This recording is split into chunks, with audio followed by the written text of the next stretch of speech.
I was watching the Dave Chappelle special, The Close on Netflix. I enjoyed it. So I think it's his best work? Nah. I think it's very observant, how he's been, these past few years since his resurgence. And I just want to speak on, its effect, the backlash. And that kind of is what sparked this whole thing. So, my name's Tahchee, and this is my take.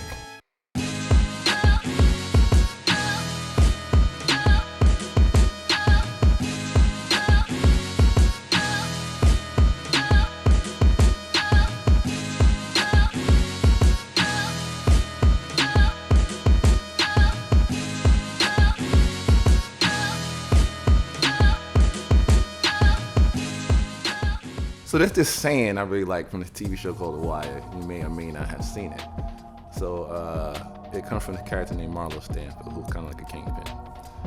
And basically, he says this line: "You want it one way, but it's the other way." And hearing it like that, it may just sound like, yeah, whatever. But it's so poignant to what this Dave Chappelle fiasco is right now with his latest stand-up, The Closer. So let me break down the scene a little bit real quick. So Marlo goes into a corner store, right? He goes and he buys something. And then also he just steals like 3 lollipops, whatever. He likes lollipops, that's his thing. So he steals the lollipops in front of this security guard. And the security guard sees him steal it. He looks at the security guard while he's stealing it. He takes the lollipops. He walks out the store. The security guard, of course, gets frustrated. And he has a moment, a pause. And then I guess he just kind of goes, nah. And he storms out the store to confront Marlo. Gets in Marlo's face. And he's like, listen, I know who you are. I don't want no problems. But you saw me there. And you still did that right in front of my face. Like I wasn't there. You see me. You see me. Marlo cuts him off, basically, and says, I don't.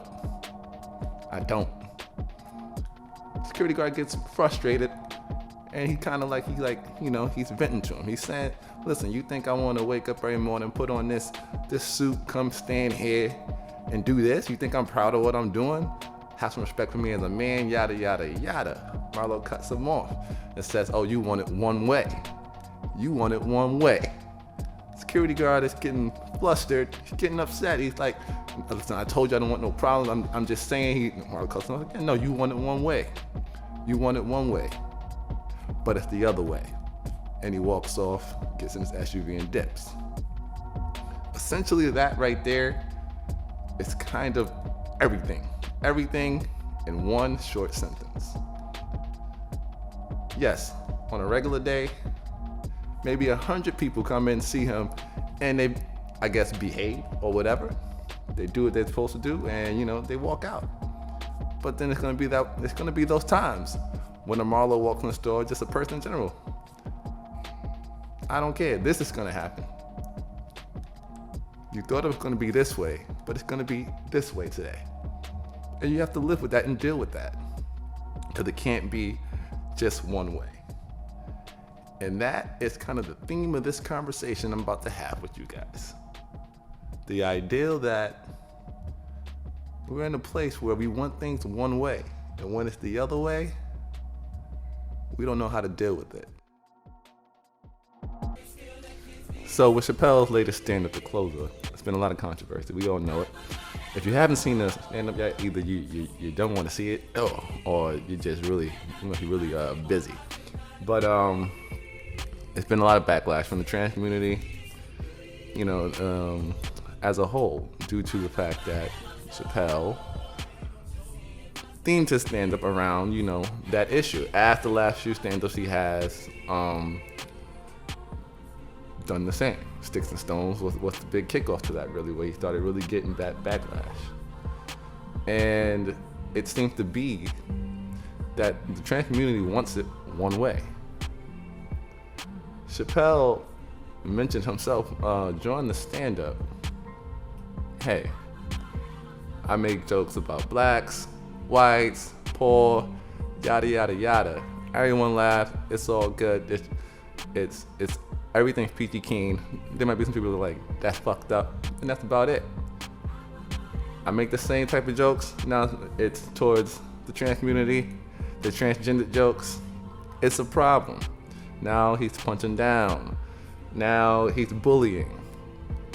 But it was never an issue before with the other jokes. So now it seems that, you know, the trans community, they want it one way. But it's the other way right now.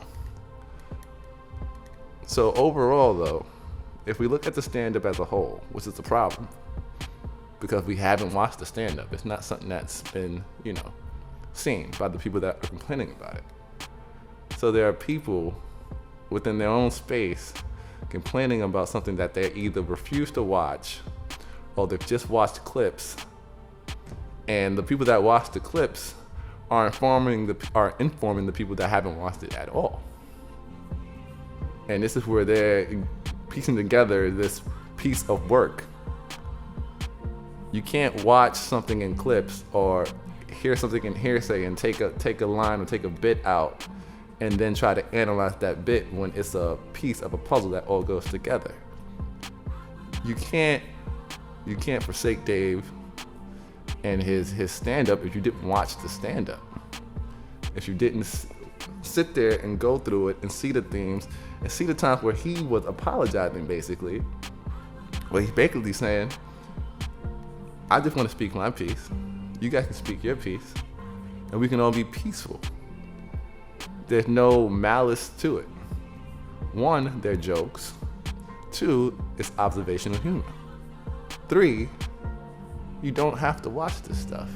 There seems to be this thing where people want you to either say what's appropriate to them or don't say anything at all, as in you can't exist. Your work can't exist here if we don't like it. And that's a dangerous place to be. A slippery slope, I guess, would be a better term. How can you be offended by something that you don't like? And I say that to say, what are you doing watching something that you know you're not gonna like? Or seeking out this information for something so that you could be upset, so that you can have something to rant and rave about, to march about. There's nothing malicious going on here. It's a comedy show. There's no law being passed here. There's no hate rhetoric being preached here. It's a man telling jokes from his point of view. And if you don't like what the man is saying, you walk away. You turn it off. You say, nah, I'm not into that. And you let that be over there. It's one thing to be talking about violence or discrimination, but a 40-minute to an hour stand-up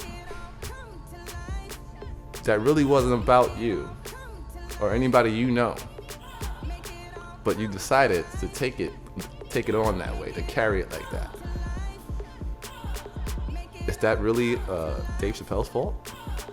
Or is that anybody's fault that likes the stand-up? We laugh at ourselves all the time. You gotta learn to laugh at yourself as well. But that's just my take.